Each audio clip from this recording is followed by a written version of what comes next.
ചേട്ടാ ക്യാമറ ഒക്കെ വെച്ചിട്ട് പോലീസുകാർ കൊണ്ടല്ല നമ്മൾ ഈ സൺ ഫിലിം ഒക്കെ ഒട്ടിച്ചിട്ടുണ്ട് ക്യാമറയുടെ ഫ്രണ്ടിൽ കൂടി പോയി കഴിഞ്ഞാൽ പോലീസുകാർ പിടിക്കുമോ? ഇല്ലടോ, അത് പണ്ടായിരുന്നു. ഇപ്പൊ അങ്ങനത്തെ ഒരു സംഭവമില്ല. പക്ഷെ വേറൊരു കാര്യമുണ്ട്, ഭയങ്കര ഡാർക്ക് ആയിട്ടുള്ള സൺ ഫിലിം ഒന്നും ഒട്ടിക്കരുത് കേട്ടാ. ലൈറ്റ് ഷെയ്ഡ് ഒരു 50% ഒക്കെ ഡാർക്ക് ആക്കാൻ പറ്റുള്ളൂ. സൈഡൊക്കെ ആണെങ്കിൽ 50%. നമ്മളുടെ ഫ്രണ്ടിലും മറ്റേ ബാക്കിലൊക്കെ ഇല്ലേ, ഫ്രണ്ടിലും ബാക്കിലൊക്കെ ഒരു 70% എങ്കിലും വിസിബിൾ ആയിരിക്കണം.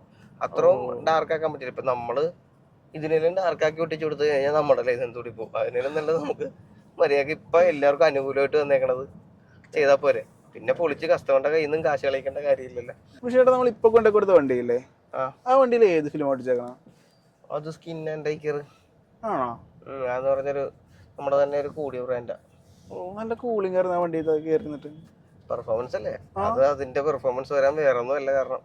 അതിന്റെ മെറ്റീരിയൽ സാധാരണ മെറ്റീരിയൽ അല്ല, അത് സെറാമിക് ഫിലിമാണ്. ഫിലിമിൽ തന്നെ മെറ്റീരിയൽ ചേഞ്ച് ഉണ്ട്.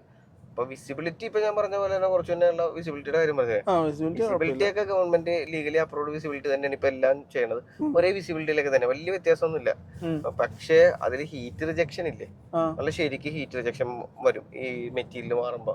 ഇപ്പൊ നമുക്ക് സെറാമിക് മെറ്റീരിയലാണ് നമ്മൾ ഒട്ടിച്ചേക്കണ ഇങ്ങനെയല്ലോ, ഹീറ്റിന് നല്ലപോലെ കട്ട് ചെയ്യാനുള്ള കപ്പാസിറ്റി. ഇപ്പൊ പോയ വണ്ടിയില്ലേ, അതിന് ഹീറ്റ് റിജക്ഷൻ കപ്പാസിറ്റി 80% ആണ്. 80% വരാണെന്ന് പറഞ്ഞു കഴിഞ്ഞാൽ ഈ മെറ്റീരിയൽ കൂടുമ്പോ അതിനനുസരിച്ച് റേറ്റിലും മാറ്റമുണ്ട് കേട്ടോ.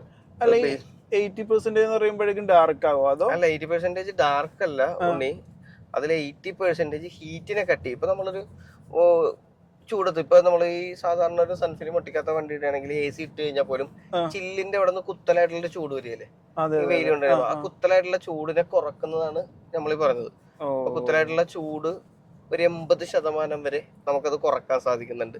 ചിലതൊക്കെ എന്ന് പറഞ്ഞു കഴിഞ്ഞാൽ ഇപ്പൊ നമ്മുടെ ബേസിക് ഫിലിംസ് ഇല്ലേ, ആ ഫിലിംസ് ഒക്കെ എന്നൊക്കെ പറയുമ്പോ നമുക്ക് ഒരു 30%, 45% അങ്ങനെയൊക്കെയാണ് വരുന്നത് ഹീറ്റിനെ കട്ട് ചെയ്യാനുള്ള കപ്പാസിറ്റി. പക്ഷെ ഇതിന്റെ കപ്പാസിറ്റി ഭയങ്കര കൂടുതലാണ്. 80% ഹീറ്റിനെ കട്ട് ചെയ്യാൻ കപ്പാസിറ്റി ഉള്ള ഒരു ഫിലിമാണ് ഇപ്പൊ ആ വണ്ടിയിൽ ഒട്ടിച്ചാൽ. അടുത്ത അതിന്റെ തൊട്ട് താഴെ തന്നെ ഗ്ലോബലിന്റെ തന്നെ സെറാമിക് ഫിലിം ഉണ്ട്, അത് 70% ഹീറ്റിനെ കട്ട് ചെയ്യുന്നുണ്ട്. അപ്പൊ ഹീറ്റിനെ കട്ട് ചെയ്യണ കപ്പാസിറ്റിയിലാണ് ഇതിലുള്ള വിലയിലുള്ള വന്ന വ്യത്യാസം. ശരിക്കും ഡാർക്ക് ഷെയ്ഡ് വന്നതും അല്ലെങ്കിൽ ഹീറ്റിനെ കട്ട് ചെയ്യണതും തമ്മിൽ അത് തമ്മിലല്ല ബന്ധം. ഇപ്പൊ ചിലവരുടെ ധാരണ എന്ന് പറഞ്ഞു കഴിഞ്ഞാൽ ഭയങ്കര ഡാർക്ക് ആയിട്ടുള്ള ഫിലിം ഒട്ടിച്ച് കഴിഞ്ഞാലായിരിക്കും ഹീറ്റ് ഭയങ്കരമായിട്ട് കുറക്കണം എന്നുള്ളതൊക്കെ. പക്ഷേ അത്തരം ഡാർക്ക് ആയിട്ടുള്ള ഫിലിമിലല്ല ഇതിന്റെ ഇരിക്കണം. ഈ ഫിലിമിന്റെ മെറ്റീരിയലുള്ള പെർഫോമൻസ് ആണ്. ഇപ്പൊ ഭയങ്കര ഡാർക്ക് ആക്കി കഴിഞ്ഞാലും ചിലപ്പോൾ അതിന് 30% ഹീറ്റ് റിജക്ഷൻ കപ്പാസിറ്റി ഉണ്ടാവുള്ളൂ. ഭയങ്കര 70% ഒക്കെ ഡാർക്ക് ആക്കും.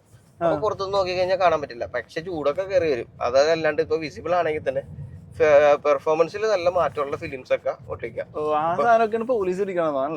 അത് ഡാർക്ക് ആക്കണം എന്നുള്ള അത്രയും ഡാർക്ക് ആക്കേണ്ട കാര്യമൊന്നുമില്ല. കൂളിംഗ് ഫിലിം എന്ന് പറഞ്ഞിട്ട് അത്രയും ഡാർക്ക് ആക്കിയാലേ കൂള് കിട്ടുള്ളൂ എന്നുള്ള ധാരണയുണ്ട്. അതല്ല, പക്ഷെ കൂളിംഗ് വന്നെങ്കിൽ നല്ല പ്രൊഡക്റ്റ് ആണെങ്കിൽ അത്ര ഹീറ്റിനെ കട്ട് ചെയ്യാനുള്ള കപ്പാസിറ്റി. ഇപ്പൊ ഫോർ എക്സാമ്പിൾ ഇപ്പൊ ഞാനിപ്പോ ഈ വെച്ചേക്കണ ഈ സാധനം ഇല്ലേ, ഈ സാധനം ഇത്രയും തന്നെ ഷെയ്ഡുള്ളത് വേറെ ഉണ്ടാവും. അതിന് ചിലപ്പോൾ വില കുറവാണെങ്കിൽ ഇത്രയും കൂളിംഗ് കിട്ടില്ല. ഇപ്പൊ നമ്മളെടുത്ത് മാറ്റുമ്പോൾ തന്നെ നമ്മുടെ കണ്ണിന് ഭയങ്കര ഇറിറ്റേഷൻ ആണ് ഈ വെയില്. ഇപ്പൊ അതേപോലെ തന്നെ പെർഫോമൻസ് ഇതിനുണ്ട്. അപ്പൊ പോളറൈസ്ഡ് വിഷൻ ഉൾപ്പെടെയാണ് ഇപ്പൊ നമ്മൾ കൊടുത്ത ഫിലിമില്ലേ, ആ പോളറൈസ്ഡ് വിഷൻ ഉൾപ്പെടെ ഉള്ള ഫിലിമാണ് നമ്മളിപ്പോ ഒട്ടിച്ചേക്കുന്നത്. അപ്പൊ അത് നമ്മളിപ്പോ പോയ വണ്ടിയിൽ ആ പെർഫോമൻസ് മനസ്സിലാവും. സാധാരണ വണ്ടികൾ നമ്മൾ കൊടുക്കാൻ പോകാറുണ്ട്, അതുമേ കിട്ടുന്നതിലൊക്കെ ടോപ്പ് പെർഫോമൻസ് അല്ലേ ഇപ്പൊ കിട്ടിയേക്കണം.